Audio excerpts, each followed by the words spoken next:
ಉತ್ತರ ಕನ್ನಡದಲ್ಲಿ ಅಂಜಲಿ ನಿಂಬಾಳ್ಕರ್ ಭರ್ಜರಿ ಕ್ಯಾಂಪೇನ್ ಮಾಡ್ತಾ ಇದ್ದಾರೆ. ಕೈ ಅಭ್ಯರ್ಥಿ ಅಂಜಲಿ ಪರ ಮಾಜಿ ಸಚಿವ ಆರ್.ವಿ. ದೇಶಪಾಂಡೆ ಪ್ರಚಾರವನ್ನು ಕೈಗೊಂಡಿದ್ದಾರೆ. ನೋಡಿ, ಭಾರಿ ಬೆಂಬಲ ವ್ಯಕ್ತವಾಗ್ತಾ ಇದೆ ಅಂಜಲಿ ನಿಂಬಾಳ್ಕರ್ ಅವರಿಗೆ. ಅದರಲ್ಲೂ ಸ್ಥಳೀಯ ಶಾಸಕರ ಒಗ್ಗಟ್ಟು ಪ್ರದರ್ಶನ ಆಗ್ತಾ ಇದೆ, ಅವರ ಬೆಂಬಲ ಸಿಗ್ತಾ ಇದೆ. ಅದರಲ್ಲೂ ಹಿರಿಯ ನಾಯಕ ಮಾಜಿ ಸಚಿವ ದೇಶಪಾಂಡೆ ಅವರ ಪರವಾಗಿ ನಿಂತಿದ್ದಾರೆ. ಅಂಜಲಿ ನಿಂಬಾಳ್ಕರ್ ಗೆದ್ದೇ ಗೆಲ್ತಾರೆ ಅಂತ ದೇಶಪಾಂಡೆ ವಿಶ್ವಾಸ ವ್ಯಕ್ತಪಡಿಸಿದ್ದಾರೆ. ಇಂಡಿಯಾ ಘಟಬಂಧನದ ಸರ್ಕಾರ ಆಡಳಿತಕ್ಕೆ ಬಂದೇ ಬರುತ್ತೆ. ನಮ್ಮ ಅಭ್ಯರ್ಥಿ ಅಂಜಲಿ ನಿಂಬಾಳ್ಕರ್ ಓರ್ವ ಡಾಕ್ಟರ್ ಆಗಿದ್ದಾರೆ. ಒಂದು ಬಾರಿ ಖಾನಾಪುರದಲ್ಲಿ ಗೆದ್ದು ಸಾಕಷ್ಟು ಅಭಿವೃದ್ಧಿ ಕೆಲಸಗಳನ್ನು ನಿಂಬಾಳ್ಕರ್ ಮಾಡಿದ್ದಾರೆ.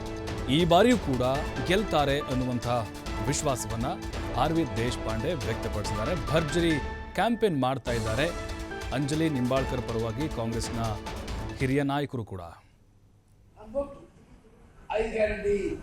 ಇಡೀ ವರ್ಷ ಅದರ ವೆಚ್ಚ 55ರಿಂದ 6,000 ಕೋಟಿ ಬರ್ತದೆ. ಆದರೆ ನಾವು ಮಾಡಿಕೊಟ್ಟ ಪ್ರಕಾರ ನಡುವೆ ಪಕ್ಷ ಕಾಂಗ್ರೆಸ್ ಪಕ್ಷ ಹಸನ್ ಪಕ್ಷ. ಅದು ಈಗೇನಾಗಿದೆ,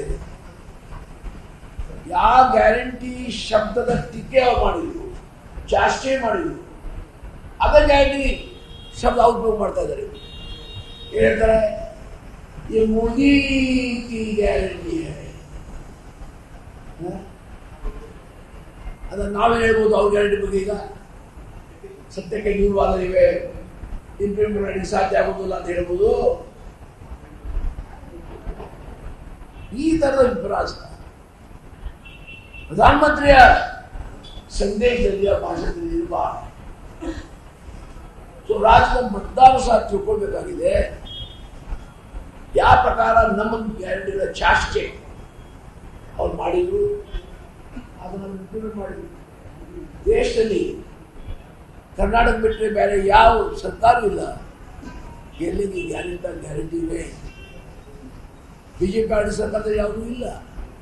ಈಗ ಪ್ರಧಾನಮಂತ್ರಿಗಳು ಗ್ಯಾರಂಟಿ ಬಗ್ಗೆ ಮಾತಾಡ್ತಾ ಇದ್ದಾರೆ. ಈ ಚುನಾವಣೆ ಬಂದಾಗ ಸ್ವಲ್ಪ ಭಯ ಆಗಿದೆ ಅವರು.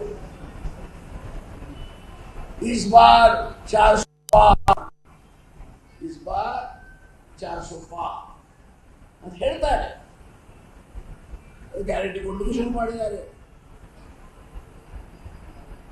ಏನೇನು ಯಾರು ಕೊಟ್ಟರೆ ಮತ ಬರ್ಬೋದು ಅವೆಲ್ಲ ಗ್ಯಾರಂಟಿ ಕೊಡಲಿಕ್ಕೆ ಪ್ರಾರಂಭ ಮಾಡಿದ್ದಾರೆ. ಮಂಡ್ಯ ಹೋಗಿದ್ರು, ಅಲ್ಲಿ ರೈತರು ಬಹಳ ರೈತರು ನಮ್ಮ ಸಮಸ್ಯೆ ಬಗ್ಗೆ ಕೇಳಿದ್ರು, ಅದಕ್ಕೆ ಉತ್ತರ ಕೊಟ್ಟಿಲ್ಲ. ಇದರ ಹಿಂದೆ ಒಂದು ತಿಂಗಳ ಹಿಂದೆ ಹರಿಯಾಣ ಪಂಜಾಬ್ ರೈತರು ಭಾಳ ದೊಡ್ಡ ಹೋರಾಟ ಮಾಡಿದ್ರು. ಅವ್ರು ದಿಲ್ಲಿ ಒಳಗೆ ಬರಬೇಕು,